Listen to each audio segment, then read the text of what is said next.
visitation de la Vierge Marie. Quel est le sens de la fête de la visitation?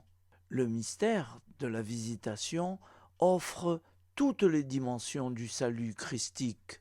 Une charité attentive, une joie d'un cœur ouvert au projet de Dieu, une vision de foi sur la nature et la mission de Jésus.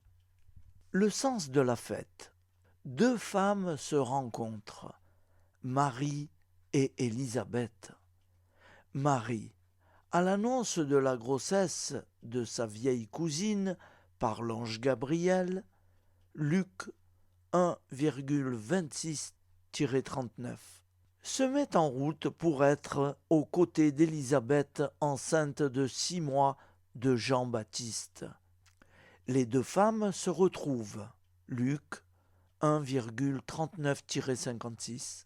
À peine la salutation de Marie retentit-elle aux oreilles d'Élisabeth que l'enfant qu'elle porte tressaille en elle.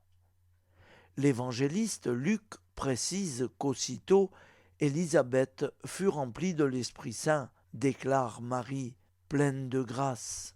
Le mystère de la visitation nous propose en condensé toutes les dimensions du salut apportées par Jésus, une charité attentive aux besoins des autres, surtout des plus pauvres, la joie d'un cœur ouvert au projet de Dieu, une vision de foi sur la nature et la mission de Jésus. L'enfant a tressailli d'allégresse. Qu'un enfant bouge dans le sein de sa mère, rien que de très naturel. Mais l'enfant d'Élisabeth tressaille d'allégresse. On pourrait même dire qu'il bondit de joie. Voilà qui dépasse les mouvements d'un enfant à naître. En réalité, la rencontre d'Élisabeth et de Marie semble se calquer sur celle de David et de l'Arche d'Alliance. Samuel 6,2-11. Le roi David se met à tressaillir d'allégresse et s'écrie : « Comment se fait-il que l'Arche du Seigneur vienne chez moi ?» Ce rapprochement des deux scènes permet à l'évangéliste d'exprimer la foi chrétienne. Marie, comparée à l'Arche d'Alliance, porte en elle celui qui est la présence de Dieu parmi ses frères. Élisabeth reconnaît en l'enfant de Marie son Seigneur, et son propre enfant reconnaît en bondissant de joie la grandeur de Jésus. Celui qui a cru, Élisabeth, est rempli de l'Esprit Saint. Autrement dit, l'évangéliste la présente ici comme une prophétesse, une porte-parole de Dieu. Voilà pourquoi Luc note qu'elle s'écria d'une voix forte. Les lecteurs de cette scène de la visitation peuvent comprendre que les paroles d'Élisabeth portent l'empreinte divine. Or, ce que dit Élisabeth concerne Marie. Elle reconnaît d'abord dans sa parente la mère de son Seigneur.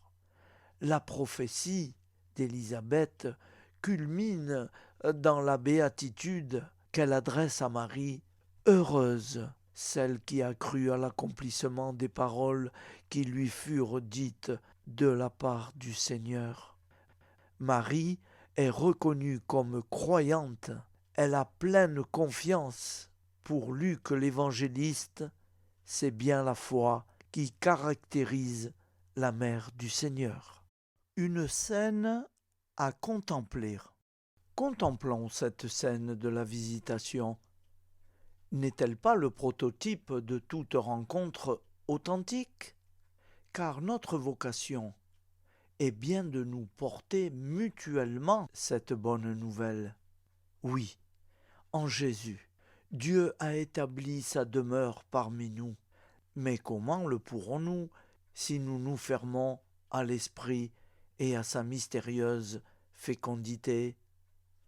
Alors, à la suite de Marie et d'Élisabeth, osons croire que Dieu peut faire des merveilles dans nos vies. Ouvrons-nous à sa présence agissante pour connaître ce tressaillement d'allégresse qui fut celui de Jean-Baptiste.